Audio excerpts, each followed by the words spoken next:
In this tutorial, I'll show you how this hologram platform animation was created by using two modifiers.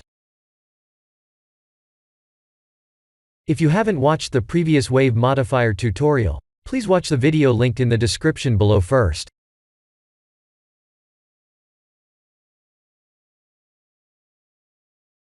I'll show you how the displace modifier works with a sequential set of external images first.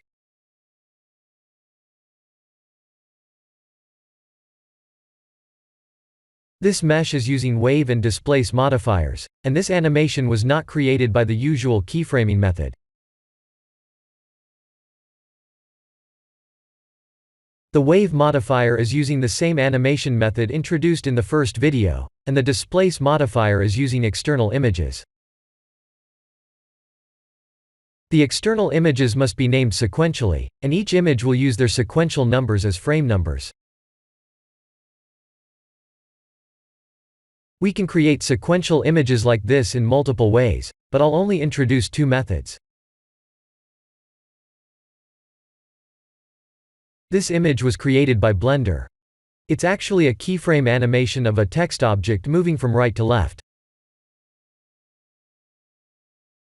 The camera has set its render angle from the top orthographic view, and it's only using two colors.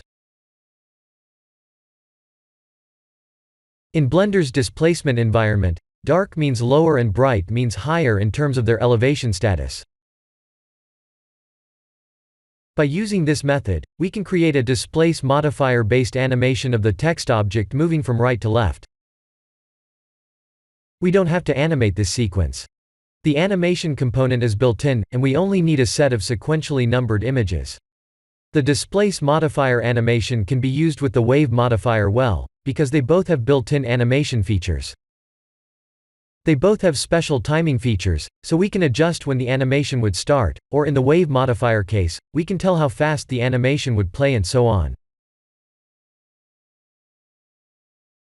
The sequential set of images are loaded as image textures under Texture tab. All we need to do is selecting the images or movie type, and open all the images at the same time.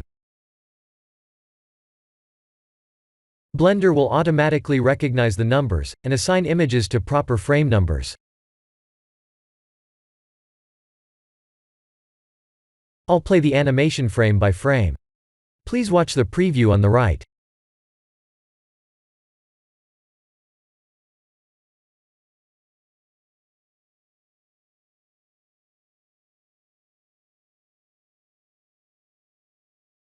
By utilizing this method, we can create very interesting effects like holograms or tickers. I'll show you how the text animation was built in Blender.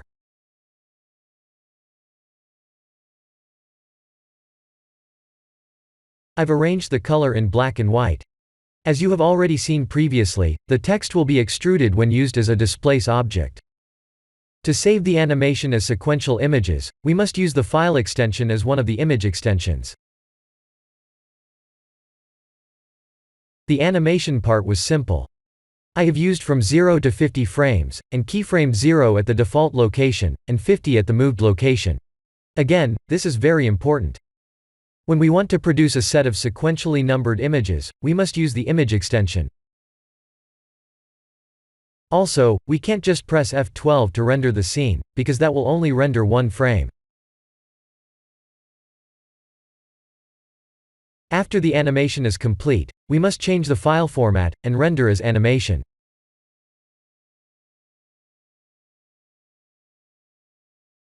The animation part is complete.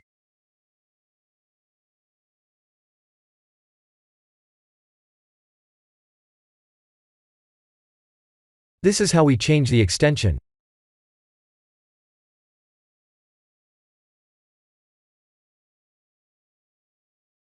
Use render animation to create a set of sequentially numbered images. They're going to be saved in the default drive's TMP folder. Again, they'll look like this, and they'll be ready to be used as an image texture for the displace modifier. Here is another example of wave and displace modifier combination animation. I've created this animation to show you it's possible to use different textures for both wave and displace modifiers.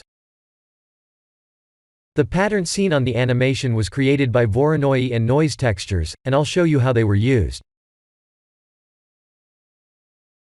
Both wave and displace modifiers have the texture category where we can load separate texture entities.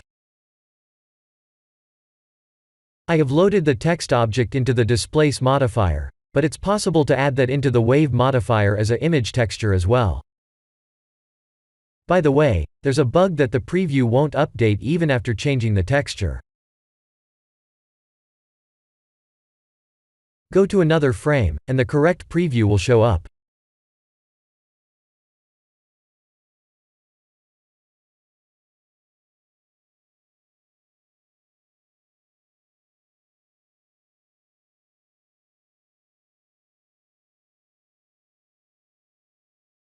Again, by using wave and displacement modifier combination, we can create very interesting effects. What is so good about them is the fact they can be fully controlled in terms of time and speed. Lastly, let's take a look at how this animation was created.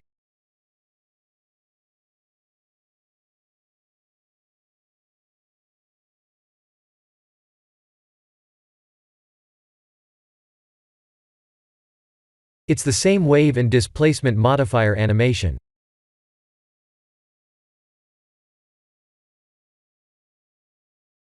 It's using the image sequence that was created from an external image application.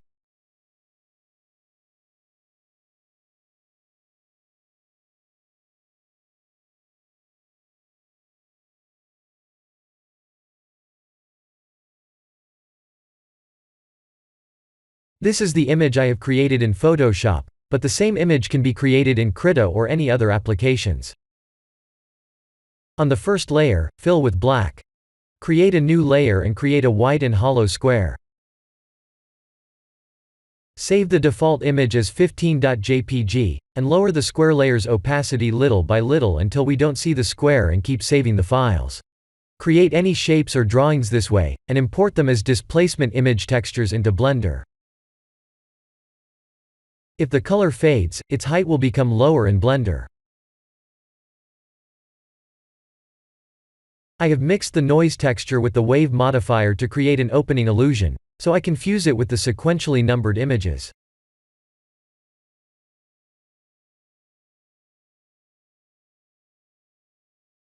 The end result would look like this.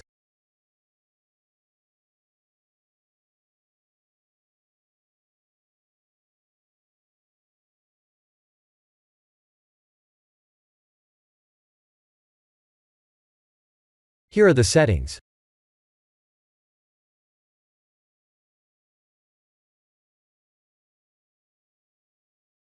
I'll turn off the wave modifier and show you the displacement modifier part.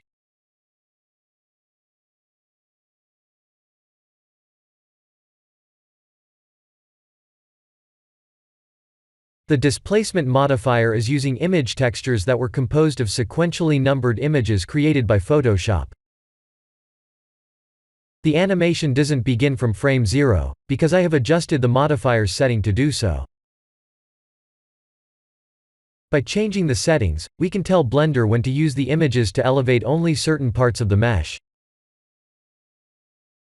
The wave modifier has the same rule as well. But the wave modifier is more advanced, because we can even control the speed.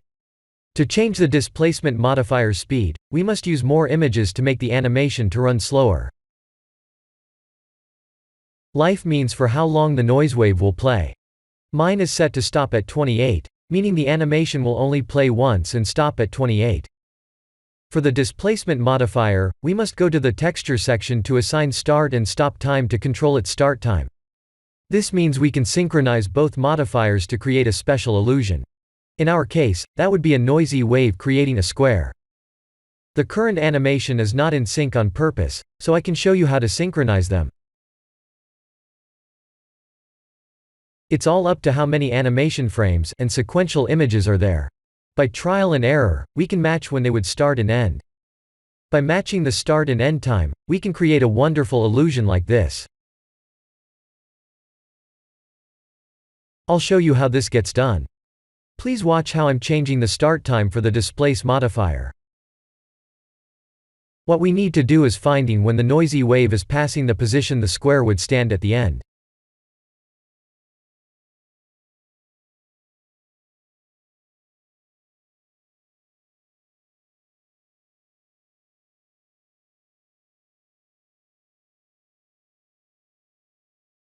This is the current animation, and the two modifiers are not synchronized yet.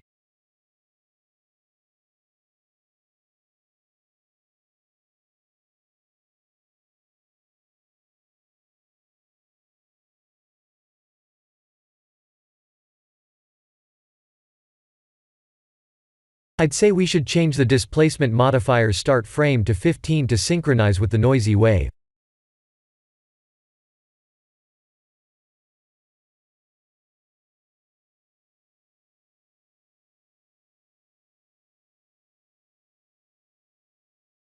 That looks much better.